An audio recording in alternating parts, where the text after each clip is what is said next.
Mummy talks a lot to me about my older sister. One day she went to the city stadium. She gave me a kiss and said, "See you later." When I ask where she is, they say that she is in heaven now. Mummy tells me that the story of my sister is linked to the story of my country.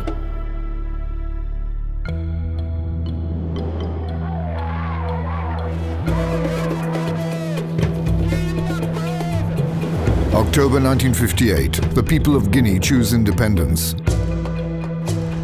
The French occupier withdraws, his officials, his army, and his funding. On these unstable foundations, Samory Touré becomes the first president of the Republic of Guinea. 26 years of rule, 26 years of despotism. On his death in 1984, he leaves the country on the verge of civil war.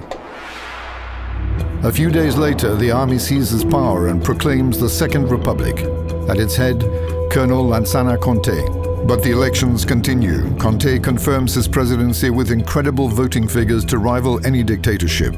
Conté reigns with absolute power until his death. Hours after the announcement, an unknown figure appears on Ghanaian television. On est venu au pouvoir pour éviter ce que vous saviez comme moi. Captain Camara makes a reassuring, sociable speech. September 28, 2009, the people gather in the capital's main stadium. The army surrounds the stadium and fires live bullets at the demonstrators.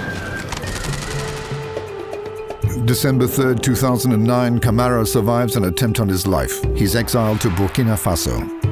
General Sekouba Konaté is named interim president and calls on us to ensure the fairness of the first free elections of June 2010.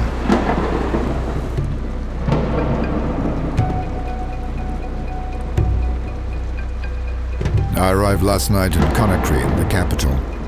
Water flowed on the tarmac of the airport as if to wash away the traces of bloodshed. The atmosphere of the city is strange, the tension is palpable. The army is ever present, oppressive. Its history is not reassuring.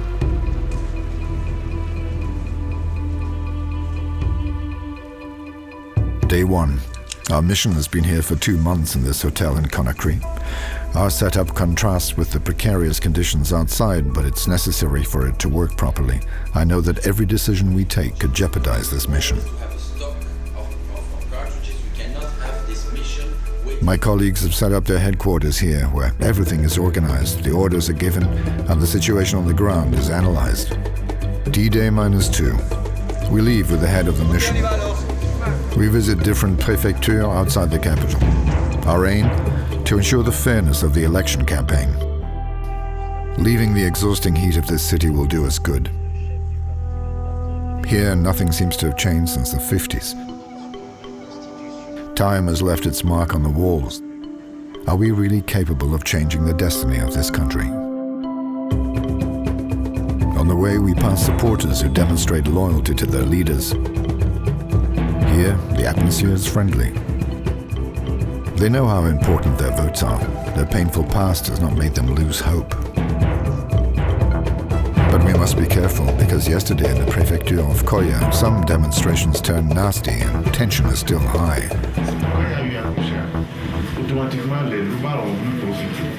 Every passing day reminds us how our impartiality can also put us in danger.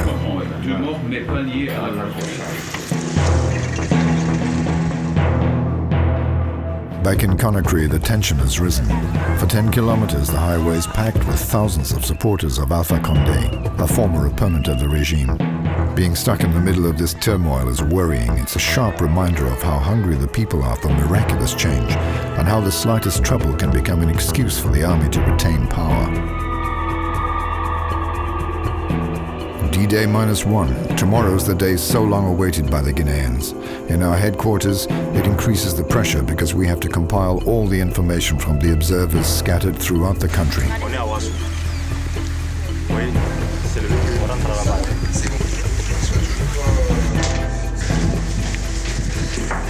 Alors moi je te fais le bilan dans la région, donc on commence par le plus problématique à Conakry. Today is D-Day, the elections. The mood of the city changed in the early morning. The effervescence of the metropolis has given way to silence. The city is holding its breath. The lone exception to this silence is the noise of the engine that brings us to the polling station. Some troops approach. These are the forces securing the elections.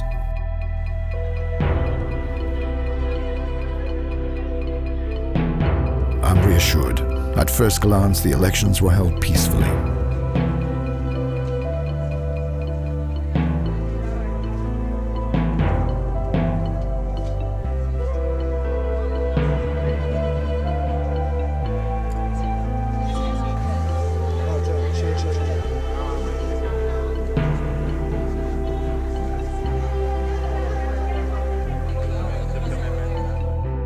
We check each polling station.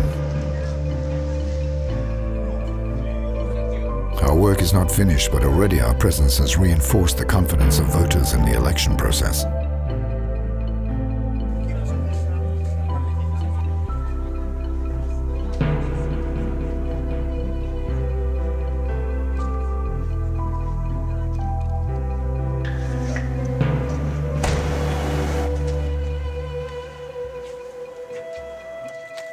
It's late. The counting can start. We're at a turning point in the future of this country.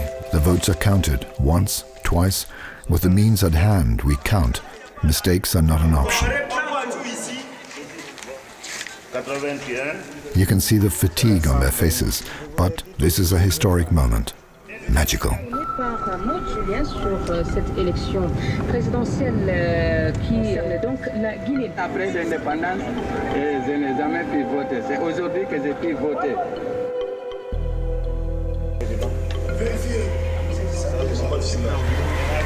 Pour la première fois, les Guinéens vont voter dans la transparence.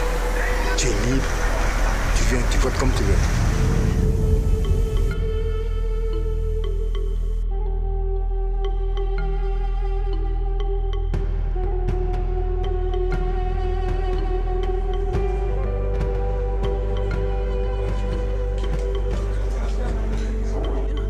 Bonjour à tous et bienvenue à cette conférence de presse de la mission d'observation électorale de l'Union européenne en République de Guinée.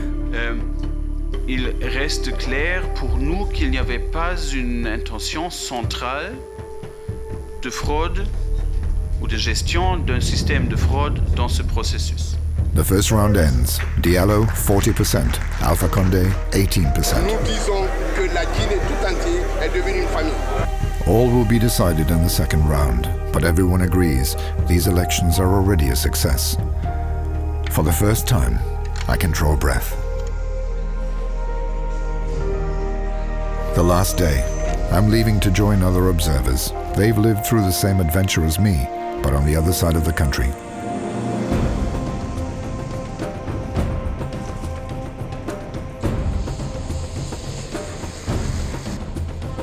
Anxiety, fatigue, joy, they've experienced that too.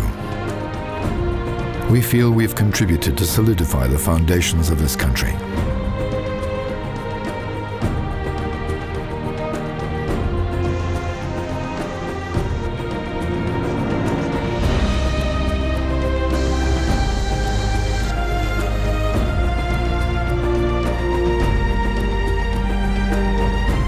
We've taken part in a key moment in the history of these people. Their faces, their joy, will be etched forever in our memory.